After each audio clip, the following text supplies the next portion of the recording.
Well, it's official. After waiting with bated breath for months on end, Xbox fans can finally heave a huge sigh of relief because after yesterday's news that the EU had ratified the acquisition of ZeniMax Media by Microsoft, today we get the announcement that the deal is done and they officially own ZeniMax and, perhaps more importantly, Bethesda. In a statement to Xbox Wire, Phil Spencer officially welcomes Bethesda to the Xbox team, and then he goes on to say this. This is an exciting day for Xbox. Today we officially complete the acquisition of ZeniMax Media, parent company of Bethesda Softworks. It's an honour to welcome the 8 incredibly talented development studios: Bethesda Game Studios, id Software, ZeniMax Online Studios, Arcane, Machine Games, Tango Gameworks, Alpha Dog, and Roundhouse Studios, and their passionate global communities to the Xbox family. Now that everything is official, we can begin working together to deliver more great games to everyone. At every step building towards this moment, I've been inspired and motivated by the creativity, insight, and community-first approach of the talented people at Bethesda. Our goal is to give these teams the best foundation for doing their greatest work and to learn from them as we continue to build Xbox into an inclusive platform for all players.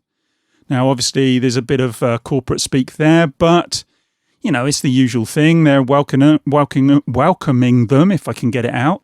And, you know, they're obviously very excited. Who wouldn't be? They've just brought in a huge group of studios and spent $7.5 billion in change. But it gets more interesting because as he goes on, he adds this.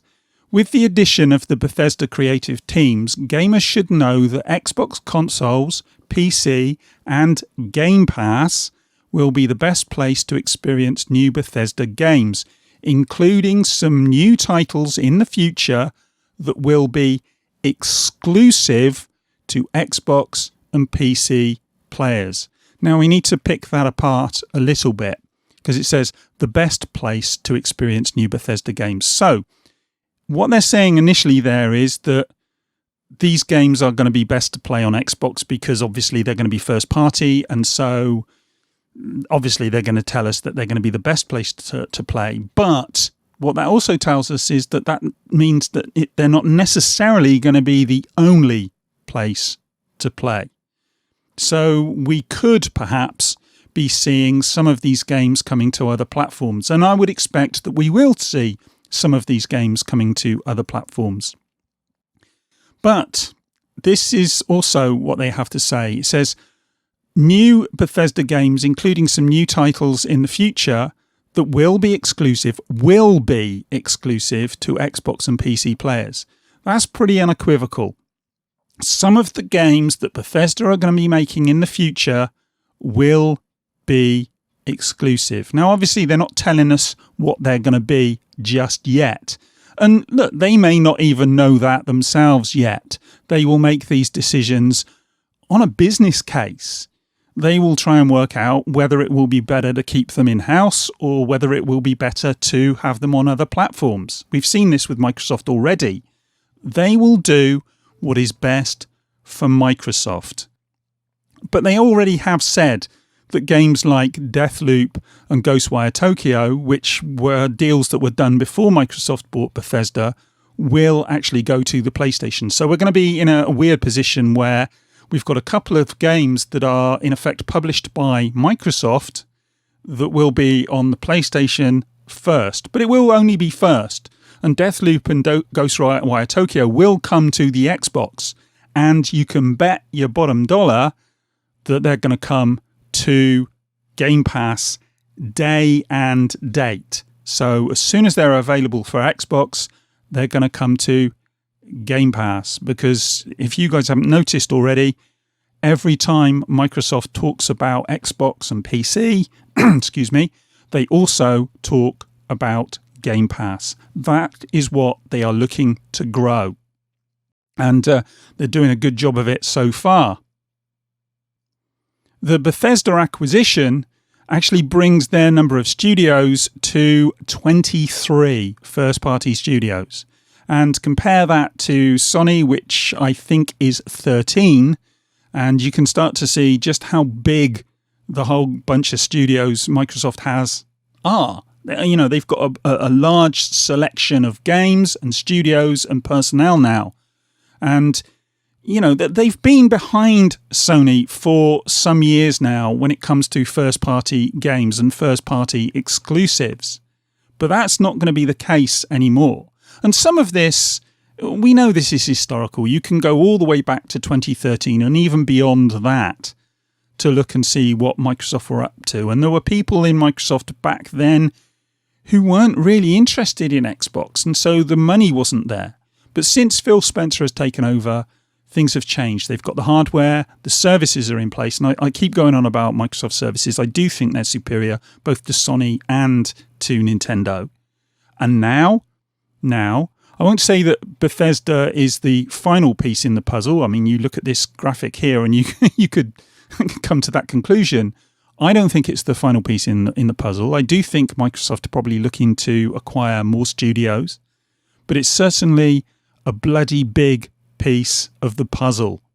And it puts them into a very, very good position moving forward. As I say, it's 23 first-party studios now, with some, you know, big hitters. You've got Wolfenstein, you've got Fallout. I know the last Fallout wasn't all that, but, you know, it's got a great pedigree.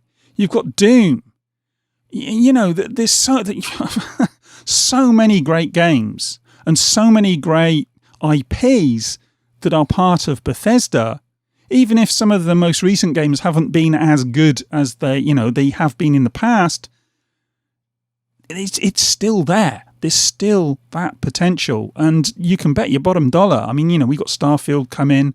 You're going to see a new Elder Scrolls game. You'll probably see another Fallout game at some point. We know that Wolfenstein's on the way. Doom will probably be coming.